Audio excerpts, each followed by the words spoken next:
Yo, welcome back kembali lagi di channel Ato Hayato.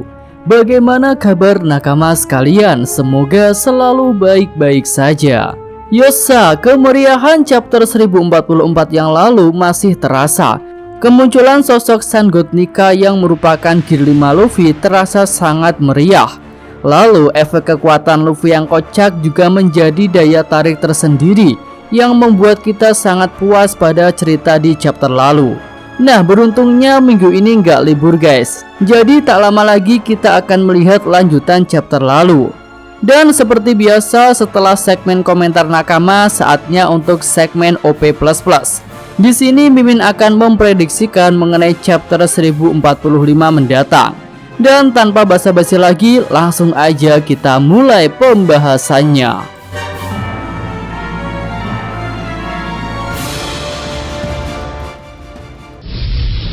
Ya, kita mulai dari alur utamanya. Dan di sini sudah ada sedikit info nih bahwa chapter depan akan jadi full pertarungan. This is the last round. Ya, jadi pertarungan Luffy versus Kaido akan menghiasi sebagian besar cerita, atau mungkin bahkan 100% cerita akan berisi adegan pertarungan. Nah, untuk adegan pertarungan ini, hal pertama yang mungkin akan muncul adalah mengenai penggunaan teknik atau jurus-jurusnya Luffy. Ya, ini adalah hal yang cukup menarik untuk dinantikan. Tentu kita bertanya-tanya, apakah setelah nama buahnya ganti, nama jurus-jurus Luffy juga akan ikut berganti? Misalnya dari Gomu Gomu no Kongan berubah jadi Hito Hito no Kongan. Ya, kalau menurut Mimin sih nggak seperti itu ya. Jika nanti jurus Luffy muncul lagi, rasanya akan tetap sama seperti nama yang dulu. Mimin punya dua alasan mengenai hal tersebut. Pertama, Luffy belum tahu jika nama asli buah Gomu Gomu adalah Mythical Swan Hito Hitonomi model Nika.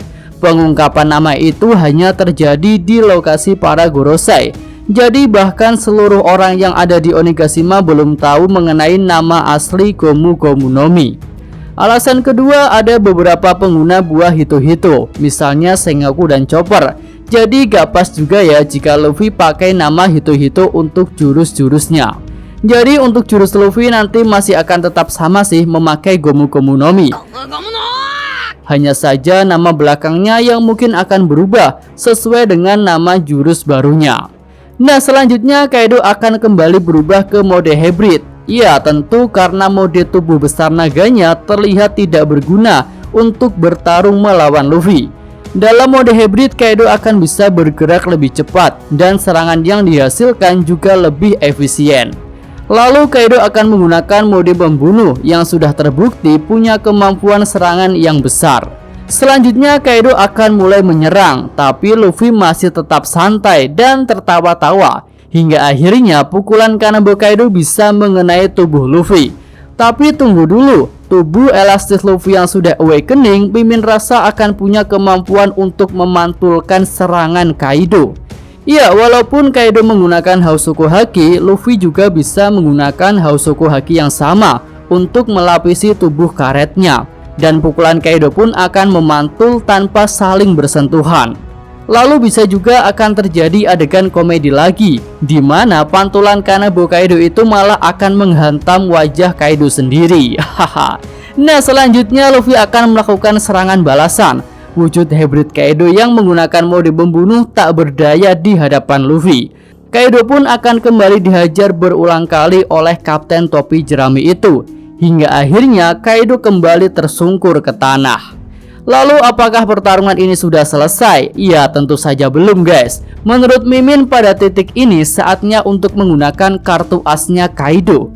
Ya, Mimin rasa Kaido masih punya kartu as yang bisa disebut sebagai kekuatan sejati seorang makhluk terkuat. Hal itu bisa kita lihat dari sikap tenang Kaido setelah menerima serangan-serangan Luffy. Bahkan Kaido sempat meminta maaf dan mengatakan tak mau menang dengan cara seperti itu. Dari sikap Kaido ini bisa dilihat bahwa Kaido masih menyimpan sebuah kekuatan yang menurutnya bisa digunakan untuk melawan Luffy yang sudah berubah wujud itu. Nah, selama ini jika kita perhatikan, Kaido memang belum pernah mengkonfirmasi suatu mode yang disebut sebagai awakening.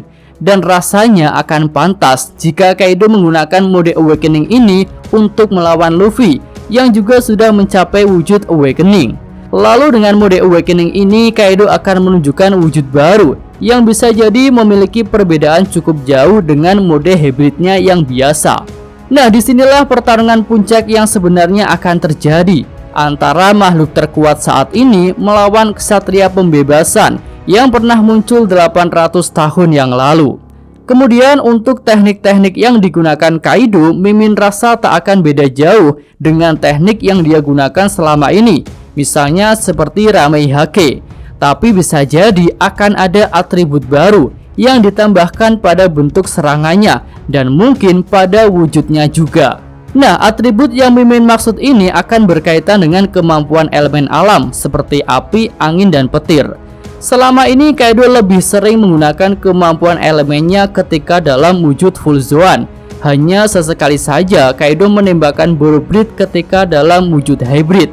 Nah, untuk mode awakening ini, elemen alam yang bisa digunakan oleh Kaido itu mungkin akan muncul di tubuhnya.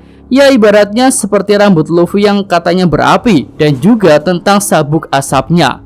Jadi, untuk mode awakeningnya, Kaido akan memunculkan atribut-atribut elemen itu. Misalnya, rambut Kaido juga akan berapi dan akan muncul hiasan-hiasan petir di tubuhnya. Lalu dengan munculnya atribut-atribut itu secara langsung, Kaido mungkin akan bisa menggunakan serangan gabungan elemen yang tentu akan menimbulkan damage yang lebih besar. Misalnya serangan gabungan elemen api dan angin akan menimbulkan bentuk serangan yang dahsyat, di mana api merupakan elemen perusak yang besar dan angin adalah elemen support yang membuat api semakin besar. Nah, setelah Kaido menggunakan mode awakeningnya, pertarungan akan berjalan lebih seimbang. Kaido tak akan dihajar dengan mudah seperti sebelumnya. Dengan damage yang bertambah itu, Kaido mungkin saja akan mulai melukai Luffy. Dan pertarungan ini akan berjalan semakin menarik. Oke, itu aja sih prediksi Mimin untuk chapter depan. Jika nakama sekalian punya pendapat lain yang lebih bagus, bisa tulis pada kolom komentar. Yos, Mimin atau Hayato, terima kasih. Ya, sampai di sini aja video kali ini. Semoga nakama sekalian menyukainya. Terima kasih sudah nonton ya. Jangan lupa like-nya dan subscribe channel Atwa Hayato. Yo!